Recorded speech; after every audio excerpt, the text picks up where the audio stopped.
明治31年，清光緒25年，日本政府在岐阜縣關原一帶鋪設東海道本線的鐵路，開挖路基的時候翻出了大量白骨，還有鏽蝕的甲胄和兵器碎片。此時呢，距離慶長5年那場天下分布的關原合戰已經過去了快300年。當時被就地掩埋的大約7000具屍體，原來一直安安靜靜地躺在這裡。今天我們來聊聊從遊戲入門的日本戰國愛好者們往往很少會去注意的事情，那就是打完仗之後滿地的屍體該怎麼處理。這裡是花散里演繹日本歷史與傳奇的頻道，記得先點讚訂閱喲。那說到戰國合戰，大家腦子裡浮現的畫面多半是騎馬武士衝鋒、鐵炮齊射、大將在本陣扇子一揮之類的場景。大河劇和遊戲把這些東西呈現得非常漂亮，但是有一個環節他們幾乎從不表現，就是戰鬥結束之後的那片戰場。其實事情不難想象，幾千人在一片不大的平原或者山谷裡互相砍殺幾個小時，結束之後地上剩些什麼，不用我多說，對吧？打遊戲之後 BOSS 戰一結束就直接進入過場動畫，沒有哪個遊戲會讓你留在原地看 NPC 怎麼清理戰場的，但是歷史自然沒有跳過鍵來讓人們直接回到宏大敘事中去。在具體講怎麼收拾之前，先得對戰國合戰的死傷規模有一個基本概念。一般來說，大戰的結果會死傷1000人左右，關原之戰這種大決戰才會在戰場上陣亡10000人。三方原之戰，德川家康被武田信玄打得幾乎僅以生免，但是其實織田德川聯軍戰死的將士大約也就1-2000人，大部分都是四散跑路了。而這並不是因為三河武士忠義無雙，而是戰國時期本身戰死率大概就是這個比例。普通的中小規模戰役，雙方加起來戰死10幾人到幾百人才是常態，戰死在10000人左右的超大型會戰，整個戰國時代也屈指可數。第4次川中島合戰、長篠之戰、關原合戰，差不多就這麼幾場。不過即使是幾十具、幾百具屍體，對於戰場附近的村落來說，也足以構成一場災難了。所以戰勝方需要承擔作為領主的責任，進行合戰善後。那麼合戰結束之後，第一件要做的事是什麼呢？其實是守時檢和分配小兵們的軍功。你在戰場上砍了誰的腦袋，得帶回來給主君過目確認，確認通過了才算你的戰功，才有後續的賞賜。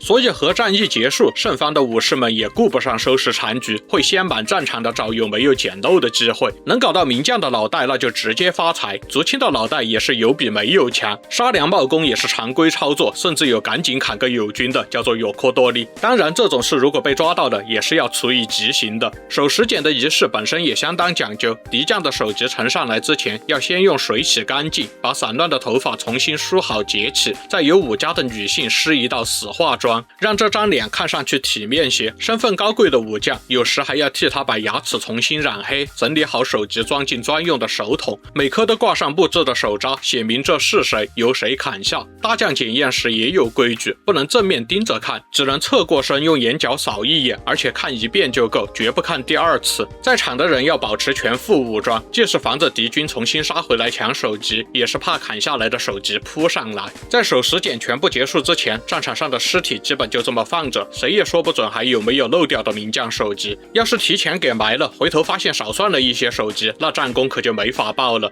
有時候主公會留下一些首級自用，最出名的就是織田信長滅朝倉義景、前景久政和前景長政之後，把這3個人的頭骨拿去做了帛龍，也就是漆上一層漆，再敷上金粉那種工藝。第2年正月擺在酒席上，給重臣們當下酒的御肴看。至於更常見的做成酒杯使用的說法，應該是近代脫胎於這個記錄的誇張版本，並沒有實際記錄支撐。守時檢辦完之後，真正的戰活才開始。以關原之戰為例，慶長5年9月15日，東西兩軍總計15萬人在美濃關原激戰1天，戰死人數各種史料說法不一，少的說1000，多的說8000。戰前官修史採用的是偏高的6000到8000，戰後的官修史則認為尚需進一步確認。戰後家康急着趕去京都穩定政局，守時檢匆匆走完，清理戰場的活就扔給了當地領主竹中重門，只撥了1000擔米作為供養料，讓他自己看着安排。竹中重門是竹中半兵衛的兒子，關原之戰前本來想要投靠西軍，最後被黑田長政一通嘴炮臨時倒戈向了東軍，也因此戰後保住了領地沒有被沒收。但是作為之前和西軍走得太近的代價之一，就是這份額外的工作。他先把逃散的居民都找回來，然後組織人挖了萬人坑，實際上是不分東軍西軍全部埋進去了，只是最終單獨修了東西2座手冢。但是名義上埋的都是西軍，東手冢主要埋的是經過了守時檢的有名有姓的的武將的首級，西手冢又叫桐冢，埋的是無名族親和被砍了腦袋之後剩下的无名尸身。至于那1000担米夠不夠覆蓋成本，雖然有爭議，不過比較大眾的說法是，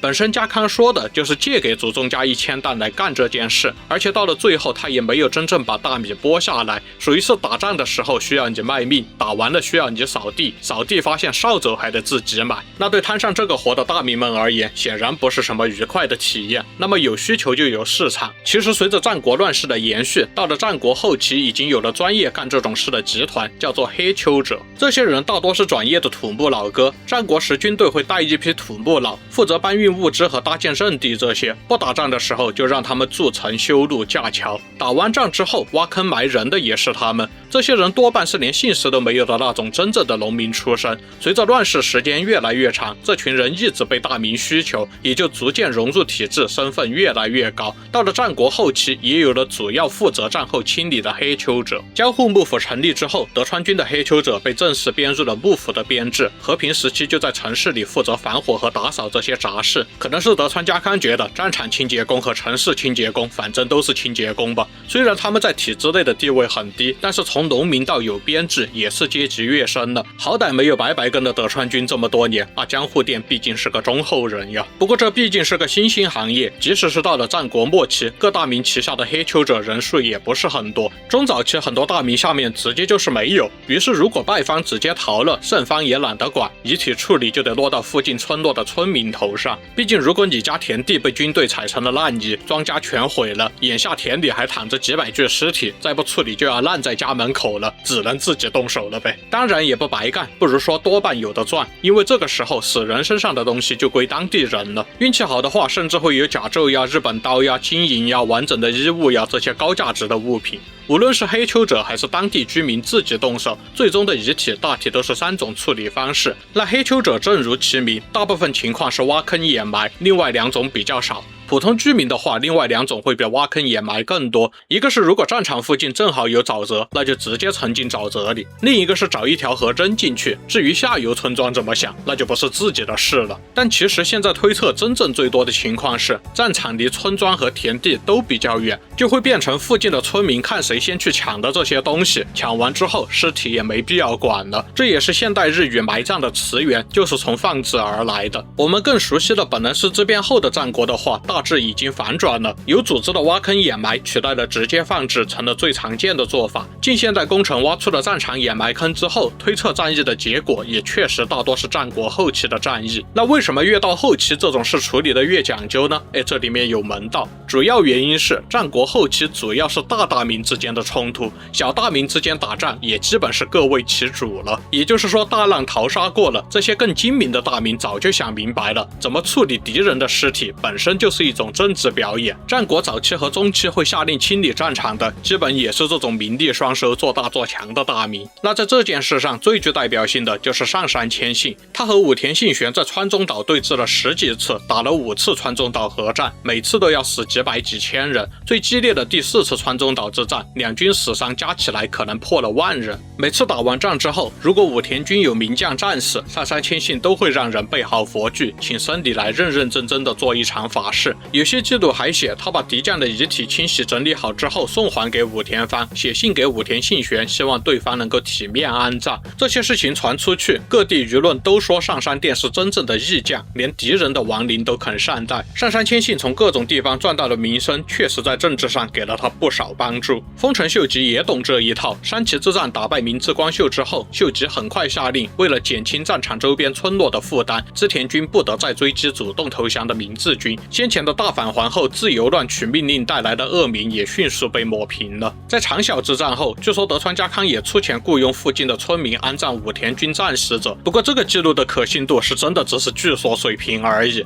大名中最不管這種事的典型，那就是織田信長。信長鎮壓長島一向一揆，最最後一戰破城之後屠殺2萬人，之後基本沒有善後，直接走人了。織田軍滅長島一向一揆之戰中，基本都是這種只管殺不管埋的作風，也導致了那片地區從此之後長期不穩定，當地的大名真實實力總是比較虛弱。當然這也是利益的選擇。第3次進攻長島一向一揆時期，織田軍稱得上忙碌了，同樣是給敵人收屍，千信和秀吉是做給天下人看的，家康是做給降兵看的，信長是真的沒有空去看。其實清理完戰場之後，可能這事還有後續，無論有沒有處理，戰國時代的人都怕靈魂變成惡靈回來找麻煩。戰場附近一旦鬧瘟疫或者旱災，村民一般連大夫都沒請，就會先去找個和尚來供養亡魂。一般的流程是先念經，然後修供養塔，再建個小祠堂。而且遇到了這種事的大名，常常都願意幫助村莊出這個錢，不僅是彰顯自己的德行，可能他們自己也怕戰敗的敵軍的怨靈。武田信玄保護惠林氏，上杉謙信經營周邊士社，多少都有這層關係在裡面。那你可能會好奇，大名和一向一揆的戰爭會怎麼樣？本質上交戰雙方都信佛，但是一邊是真正佛家寺院的武裝信眾，另一邊是世俗大名的正規軍。打完之後讓誰給誰念經，確實比較微妙。教義上說眾生平等，可是你給敵人念經，又顯得立場不堅定。那其實日本戰國在這方面的真實情況是實用主義，大名戰勝當然就按習慣來就可以了。一向一揆戰勝的話，通常也會為雙方的戰死者超度念經，畢竟怨靈不分敵我。總之，戰國時代怎麼處理戰死者，主要是3股力量在拉扯：一是實際需求，不處理會引發瘟疫和毀壞農田；二是信仰恐懼，不供養怕招來怨靈；三是政治考量，善待死者能夠收買人心。3股力量的比例不一樣，處理的方式就不一樣。上杉謙信那種是政治考量占了大頭的高端操作，農民扒死人衣服是實際需求壓倒一切的底層生存邏輯，和尚念經修塔是信仰恐懼的考量。說回關原那2座守冢，在1817年的記錄中，東守冢已經破敗不堪了。當地素常町本鎮的主人古山兵四郎擔心再過幾十年連位置都找不到了，便發願立了一塊石碑，碑文大意是：當年兩軍在此交戰，西軍敗走。家康公驗過首級之後離去，當地居民收拾那些被遺棄的首級和無名戰死者的遺骸加以安葬。這些人雖屬敵軍，但為盡忠而死，沒有什麼可恨的。然後又過了80年，鐵路來了，這些300年前掩埋的骨頭被蒸汽機車的路基翻出來，科學的新時代不再需要害怕他們变成怨靈作祟了。都看到這兒了，別忘了點讚、訂閱、熱推還有硬幣呀！我們下期再見。